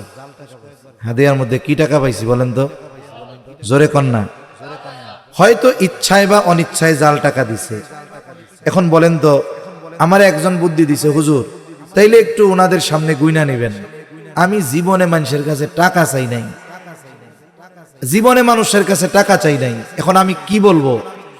যাই হোক, রেকর্ডিংও হচ্ছে, কোন জায়গায় গেছি আর তা তো আপনারা জানবেন না। আমি এসার পরে এক জায়গায় যাইতে বাধ্য হয়েছি। ওই জায়গায় নজরুল ইসলাম কাসেমি সাহেবের প্রোগ্রাম ছিল। হযরত স্ট্রোক করছে, অনেকে জানেন। ফেসবুকে মোটামুটি কয়েকবার মইরাও গেছিল। মানে ফেসবুকে যে মানুষ কতবার মরে আর তাজা হয় তার ঠিক নাই। এখন একটু যাওয়া লাগছে, আপনাদের এইখানে আমার আসতে হবে। এমনিই বৃহস্পতিবার যে জ্যাম, আমি কিন্তু ওই মাহফিল থেকে হাদিয়া আনিই নি, দেরি হয়েছে, চলে আসছে। আমার আত্মমর্যাদা, আমার গায়রাতে লাগে যে আমি বয়ান শেষ করে কেন হাদিয়ার জন্য গাড়ির মধ্যে বসে থাকবো, কি দরকার আছে? এজন্য অনেক অঞ্চলে আছে সুন্দর, আমরা চট্টগ্রাম অন্যান্য অনেক অঞ্চলে যাই, বয়ানে ওঠার আগে পকেটের মধ্যে যা দেওয়ার দিয়ে দেয়, ঝামেলা ক্লিয়ার। কারণ বয়ানের পরে দেখা যাবে ওনাদের ব্যস্ততা, আমার ব্যস্ততা, অনেক সময় অনিচ্ছায় মেহমানের কদর করার সুযোগ হয় না। হয় কি হয় না বলেন? দায়িত্বশীল একজন মনে করেন আর একজন আসলো, তার ঘোষণা দিতে হবে, তারে বসাইতে হবে, আমি নামলাম, এখন আমার ব্যাপারে আবার তার দৌড়াইতে হবে। এর চেয়ে ভালো কি ওনারা ওই কাজটা করে। চট্টগ্রামের বড় বড় দ্বীনি প্রতিষ্ঠানগুলোর মাহফিলে ওয়াইজ স্টেজে ওঠার আগে দিয়ে দিবে। এখন আমি কেন বলতেছি কথাটা, আমার একজন বলতেছে যে তাইলে এক কাজ করেন হুজুর, হাদিয়া যখন দিবে ওনাদের সামনে গুইনা নিয়েন। তা আমি চিন্তা করতেছি যে আমি চাইতে পারি না, আমি কোন উদ্দেশ্যে গুনতেছি সেটা বড় কথা নয়, কিন্তু যিনি দিবেন তিনি মনে করে দেখছস হুজুর টেহা গুন্না গুন্না নেয়, ঠিক কিনা বলেন? এই জন্য আমি কইছি কি, জাল যদি সব দিয়া দেয়, আমার টেহা মানুষের সামনে গোনার উপায় নাই। যা হাদিয়া দিচ্ছে সন্তুষ্ট চিত্তে দিচ্ছে, ভালো পরিমাণ দিচ্ছে, এরপরেও ওই বিষয়কে সামনে রেখে আমি যে গুনবো, এটা লজ্জার ব্যাপার। বা জিজ্ঞাসা করবো ভাই জাল টাল সেটা মেড়া আছে নাকি, এটাও লজ্জার ব্যাপার, এটা তো সম্ভব না। এখন হাদিয়া দেওয়ার পরে আমি যদি কই লুঙ্গিটা ভালো হয় নাই, ভালো ভালো দেখা যাবে জিনিসটা। নবীজি কিছু না বইলা হাদিয়া দিছে আর নবীজি চলে আসছে। ওই যে মুসা আলাইহিস সালাম কি বলছিল, যাওয়ার সময় আমার একটু কইয়েন, একটু কইয়েন। এখন মুসা আলাইহিস সালামরে বলছে এইটা এটা দিছে, উম্মত শিরিক না করলে মাফ করার নিশ্চয়তা। এরপরে সূরা বাকারার শেষ কয়াত আর 50 ওয়াক্ত নামাজ দিছে। খাইছে আপনার উম্মত এই 50 ওয়াক্ত নামাজ পড়তে পারবে না, আপনি আল্লাহর কাছে গিয়ে একটু ফরিয়াদ করেন, একটু আপিল করেন যেন একটু কমায়া দেয়। নবীজি এইবার গেছেন কার চিন্তা কইরা, উম্মতের জন্য যেন কঠিন না হয় এই জন্য নবীজি গেছে, নাইলে নিজের জন্য হইলে চলেই আসতেন। এবার আল্লাহর কাছে গেছে, কমাইছে, কমাইতে কমাইতে 5 কমতে কমতে কমতে কমতে আইসা ঠেকছে 5-এ, শুধু শূন্যটা বাদ গেছে। কয়ক্ত আছে? আল্লাহ দিছিল কয়ক্ত? আছে কয়ক্ত? এই 5 ওয়াক্ত হওয়ার পরেও মুসা আলাইহিস সালাম বলে আপনি আপনার উম্মত এটাও পারবে না, আপনি আল্লাহর কাছে একটু যান, গিয়ে আবার একটু কমাই দিতে বলেন। মনে মনে অনেকে চিন্তা করতেছে, আরে নবী যদি ওই সময় যাইতো তাইলে মনে হয় এই 5 ওয়াক্তও থাকতো না, শুধু শুক্রবারের নামাজটা থাকতো। আছে না নাই বলেন তো? আমি বলি যদি যাইতো, আল্লাহ যদি কমাইয়াও দিত, সপ্তাহে একদিনও যদি নামাজ দিত, বলে এখন যারা 5 ওয়াক্ত পড়ে না ওই সময় তারা সপ্তাহে একদিনও পড়তে পারতো না। ওই সময় তারা সপ্তাহে একদিন পড়তে পারতো না। এখন দিছিলেন তো 50-50-এর পাশে 50 ওয়াক্তের সওয়াব ছিল, বাজেট বরাদ্দ ছিল, কিন্তু এখন আপিল করতে করতে কমে গেছে 5। আল্লাহ তাআলা আমল হালকা বানাইছেন কিন্তু প্রতিদান কমান নাই। জানায়া দিছেন হাবিব আপনার উম্মত 5 ওয়াক্ত নামাজ পড়বে, তাকে কমপক্ষে 50 ওয়াক্তের সওয়াবই দেওয়া হবে। সুবহানাল্লাহ। এজন্য হাদিসের মধ্যে আসছে ইমামদার যখন কোনো নেক আমল করে তার এই আমলের প্রতিদান কমপক্ষে 10 থেকে এর বেশি যত আল্লাহ চায় 700 গুণ কিবা তার দ্বিগুণ কিবা অগণিত পরিমাণ আল্লাহ তাআলা আমলের প্রতিদান দেয়। নবীজি চলে আসলেন, মেরাজ ইসরার সফর শেষ করে আসছেন। এই যে গুরুত্বপূর্ণ একটা বিষয়, আল্লাহর একটা বড় বিধান নিয়ে আসছেন, এরপরে কোরআনের আয়াত নাজিল হইছে, নিয়ে আসছেন। এই সফরের ঘটনা সবাইরে শোনানোর দরকার না? মেরাজ সংগঠিত হইছে কোন সময়? মেরাজ সংগঠিত হইছে হিজরতের পূর্বে। কথা আমার শেষ 5-6 মিনিটের মধ্যে। হিজরতের পূর্বে তখন মক্কায় মুসলমানদের সংখ্যা কম।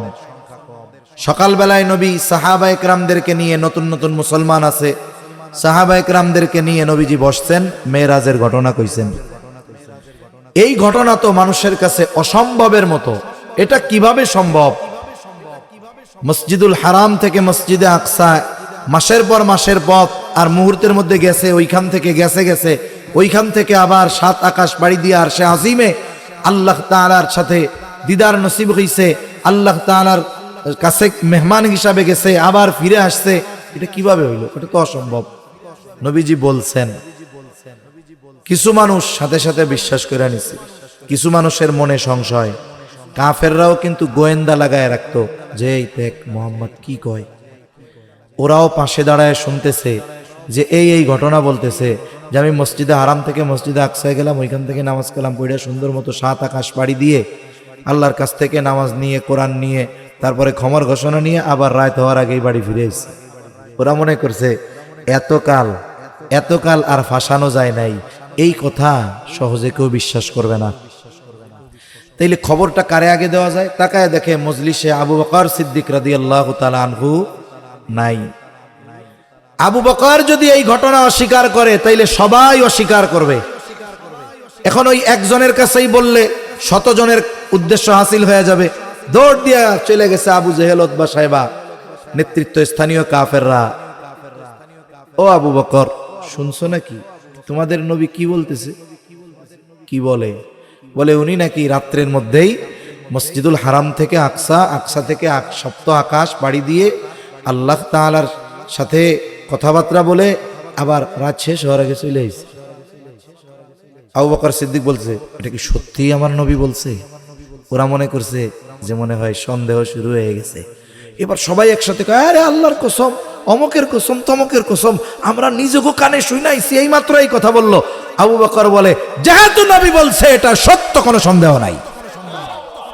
সিদ্দিক, আবু বকর সিদ্দিক রাদিয়াল্লাহু তাআলা সিদ্দিক উপাধি পেয়ে গেছেন। চিন্তা করছে, আয়রে আশার গুড়ে পুরাই বালি। আবু বকর যদি বিশ্বাস করে তাইলে অন্যান্যদের দিয়ে অবিশ্বাস করানোর আর কোনো সুযোগ নাই।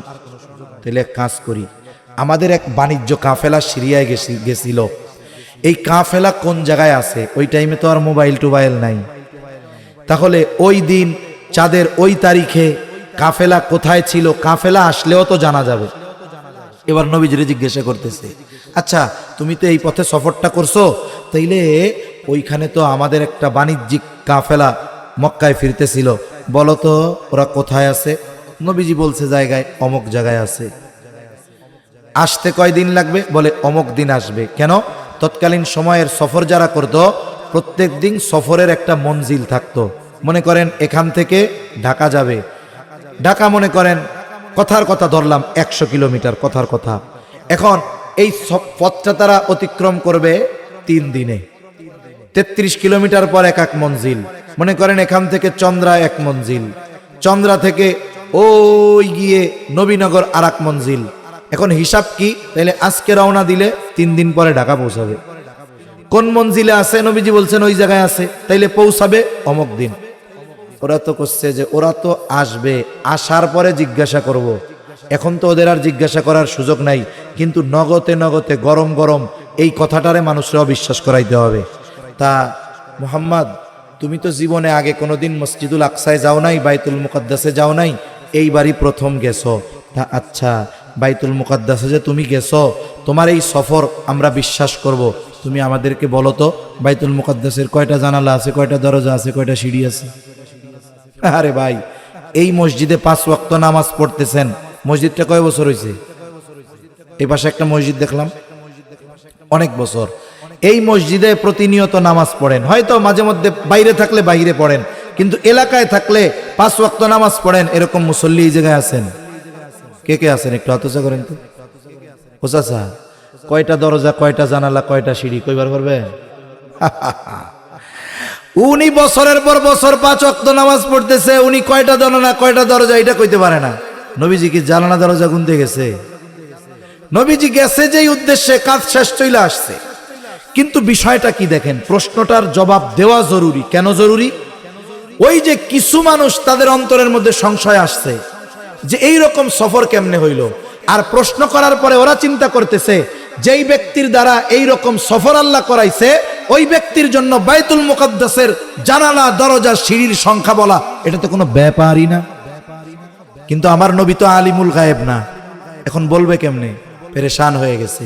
নবীজি বলেন, ফাজালাল্লাহু লি বাইতুল মুকাদ্দাস ফাতাফিকতু উখবিরুহুম আন আয়াতিহি ওয়া আনা আনজুরু। যখন প্রশ্ন করা হয়েছে, নবীজি তো কিছুই জানেন না, দরজা জানালা কোনো খবর নবীজির কাছে নাই।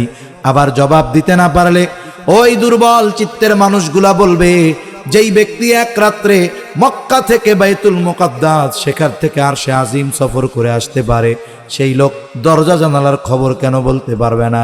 এইবার আল্লাহ তাআলা কুদরতি ভাবে আমার আপনার নবীজির সামনে বাইতুল মুকাদ্দাসকে তুলে ধরেছেন, আর নবীজি বলেন, আমি প্রত্যেকটা জিনিস দেখে দেখে কাফেরদের প্রতিটা প্রশ্নের জবাব দিয়ে দিলাম। নবীজির এই মেরাজ হক, সত্য, কোনো সন্দেহ নাই। সশরীরে হয়েছে, কোনো সন্দেহ নাই। আল্লাহর সাথে কথা হয়েছে, কোনো সন্দেহ নাই। মূল বিষয়টা কি? মেরাজ থেকে নবীজি নিয়ে আসছেন কোরআনের কিছু অংশ, কারণ ওইটা ওইখানে আল্লাহ হাদিয়া হিসাবে দিয়েছেন। এজন্য কোরআনের সাথে আমাদের সম্পর্ক বাড়াতে হবে। মেরাজ থেকে নিয়ে এসেছেন নামাজ, এই নামাজের ব্যাপারে আমাদের সর্বোচ্চ গুরুত্বশীল হতে হবে।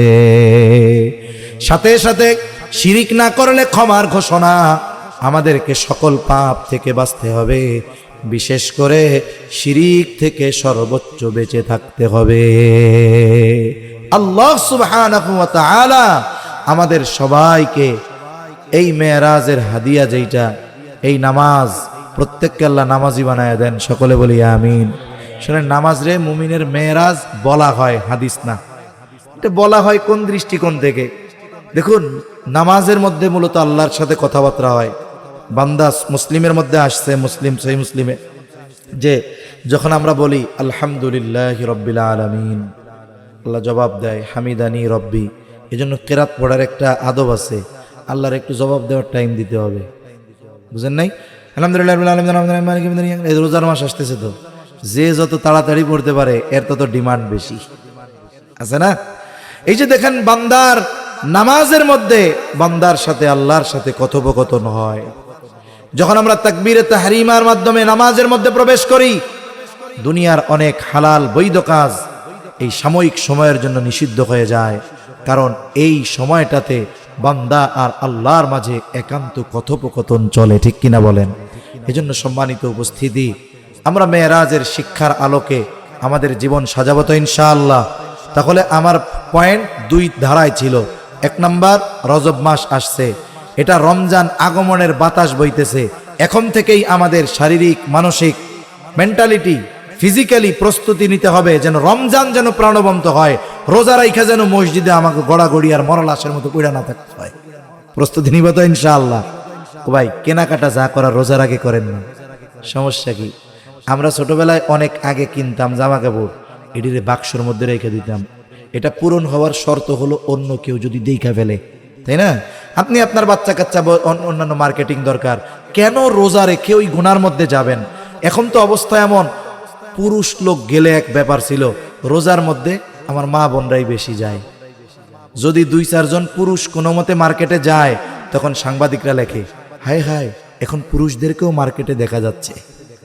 একটু চিন্তা করেন তো, রোজা রাইখা ওই পরিবেশে একজন পর্দাশীলা, একজন নেককার দিনদার রোজা রেখে ওই পরিবেশে যাওয়া, এটা কি মানায় বলেন? তাহলে এবারের রমজান হবে আমাদের কি মার্কেটিং এর রমজান না, ক্লান্ত হওয়ার রমজান না। আমরা এখন থেকে প্রস্তুতি নিব, রমজান হবে প্রাণবন্ত এক রমজান, যেই রমজান আমাদের কাটবে আমলে, ইবাদতে, কোরআন তিলাওয়াতে, কোন ইনশাআল্লাহ। রজব থেকেই প্রস্তুতি নিব। সাথে সাথে নবীজির মেরাজ সম্পৃক্ত বিষয়গুলো জানলাম। সব বিষয়ের মূল কথা, নামাজ যদি না পড়ি, শিরিক থেকে যদি না বাঁচি, কোরআন যদি না পড়ি, তাহলে মেরাজের ওয়াজ শুইনা জান্নাতে যাওয়া যাবে? এগুলোর আলোকে আমল করতে হবে। আল্লাহ তাআলা আমাদের সবাইকে কথাগুলো বুঝবার, আমলের কথাগুলো আমল করবার তৌফিক দান করেন। সকলে বলি আমিন। ওয়া আখিরু দাওয়ানা আনিল হামদুলিল্লাহি রাব্বিল আলামিন। আসসালামু আলাইকুম ওয়া রাহমাতুল্লাহি ওয়া বারাকাতুহু। সর্বশেষ একটা কথা আপনাদের, এই যে মাহফিলটা হয়, কত সুন্দর এক আয়োজন। এই মাহফিল আয়োজনকে কেন্দ্র করে অনেক ভাইয়েরা, আমি সর্বশেষ মুসাফির মানুষ, আপনাদেরকে একটু অনুরোধ করব, যদি আর কয়েক ভাই থাকেন, বছরে মাত্র 1000 টাকা, 1000 টাকা এক বছরে, মাসে 100 টাকার কম, মানে 80 টাকার একটু বেশি, তাই না? 80 টাকার একটু বেশি, 84 টাকা 83 টাকা এরকম হবে মাসে। বছরে 1000 টাকা। এরকম যদি কিছু ভাই থাকেন যে না হুজুর, এই দিনই কাজ যেন আরো সুন্দর হয়, মানুষের জন্য যেন আয়োজন আরো সুন্দর করা যায়, এরপরেও যদি অবশিষ্ট থাকে কিছু দিনই কাজ, সামাজিক কাজও যেন করা যায়, এজন্য আমরাও সদস্য হব বছরে 1000 টাকা দিয়ে। যদি কেউ চান একটু বেশি দিলেন, এরকম যদি কিছু ভাই থাকেন একটু বলেন না। 1000 টাকা বছরে, একটু বলেন, 2-1 জন একটু সদস্য হন। যারা হয়েছেন তো আলহামদুলিল্লাহ, যারা হন নাই, যুবক ভাই যারা আছেন, আমার মুরব্বী বাবারা যারা আছেন, একটু মেহরবানি করে 2-1 জন একটু দাঁড়ান। কমপক্ষে আমার হাতে 5টা লোক সদস্য হন, একটু দাঁড়ান মেহরবানি করে, বলেন, বলেন মেহরবানি করে। 5 জন ভাই আমার কাছে হন, 5 জন মানুষ, যে আমি 1000 টাকা করে প্রতি বছরে দিব, সদস্য হব ইনশাআল্লাহ। একটু বলেন, আছেন কেউ? মাশাআল্লাহ। নাম কি? হ্যাঁ,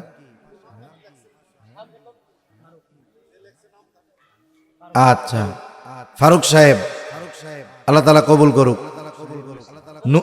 ফখরুল ইসলাম ভাই, আল্লাহ কবুল করুক। আর কে আছেন? শান্ত, শান্ত মিয়া, আলহামদুলিল্লাহ 3 জন হয়েছে। আর 2 জন ভাই বলেন। এই যে আমার আর এক ভাই, নাম কি ভাই? আমিনুল ভাই, আল্লাহ কবুল করুক। আর একজন বলেন কমপক্ষে, নাম কি?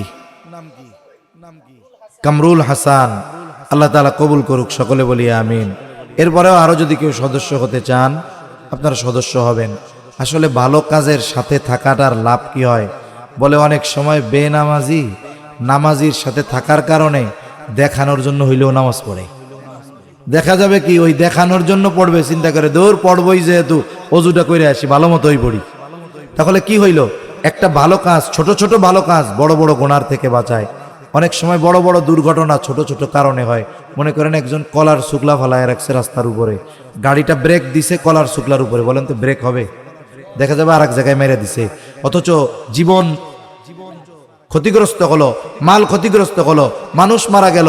ফাইন্ড আউট করে দেখা গেল কারণ কি, যে কারণটা হলো একটা কলার শুকলা। এজন্য আমি তো 5 জন চাইছি, এরপরেও যদি আরো কয়েক ভাই একটু স্বতঃস্ফূর্তভাবে সদস্য হন তাহলে ভালো হয়। আর কেউ হবেন? হ্যাঁ, রনি মিয়া, 6 জন হয়ে গেছে আলহামদুলিল্লাহ। বলেন, আর যদি কেউ হইতে চান একটু বলেন, বলেন। এই ভালো কাজগুলো আখেরাতে, ওই যে একটা হাদিস বলছিলাম, নবীজি বলছে কোনো ছোট কাজরে ছোট মনে করবা না, গুনারে ছোট মনে করবা না, নেকের কাজরে ছোট মনে করবা না। হয়তো এই ছোট নেকের কাজের কারণে আল্লাহ মাফ করে দিতে পারে, ছোট পাপের কাজের কারণে আল্লাহ চাইলে শাস্তি দিতে পারে। এজন্য বলেন না, আর কয়েকজন একটু বলেন মেহরবানি করে, একটু বলেন। ওই পেছন থেকে দাঁড়ায় আছেন, ওই জায়গা থেকে দুই একজন কন্যা দাঁড়িয়ে আছেন যারা, বলেন একটু আশপাশ থেকে আরো দুই একজন বলেন। সদস্য হন, বছরে মাত্র 1000 টাকা। একটু বলেন মেহরবানি করে। আছেন কেউ? বলেন না একটু, আর কয়েকজন হন, সদস্য হন। ও আচ্ছা, মা বোনদের ওইখানেও যদি কেউ চান, যাদের দায়িত্ব দেওয়া আছে তাদের কাছে নাম ঠিকানা দিয়ে, আপনার স্বামীর নাম স্বামীর মোবাইল নাম্বার দিয়ে আপনারাও সদস্য হয়ে যাইতে পারেন। একটু বলেন, আমার সামনের থেকে আর দুই এক ভাই একটু বলেন। বলবেন আর কেউ? যাই হোক, যখন যে কোনো ভালো কাজ হয়, যে বা যারা করে, আমরা চেষ্টা করব প্রত্যেকটা ভালো কাজে কোনো না কোনোভাবে অংশগ্রহণ করার। আল্লাহ সুবহানাহু ওয়া তাআলা আমাদের সবাইকে কথাগুলো বুঝবার তৌফিক দান করেন, আমলের কথাগুলো আমল করবার তৌফিক দান করেন। সকলে জবান খুলে বলি আমিন, আরো জোরে বলি আমিন। ওয়া আখিরু দাওয়ানা আনিল হামদুলিল্লাহি রাব্বিল আলামিন। আসসালামু আলাইকুম ওয়া রাহমাতুল্লাহি ওয়া বারাকাতুহু।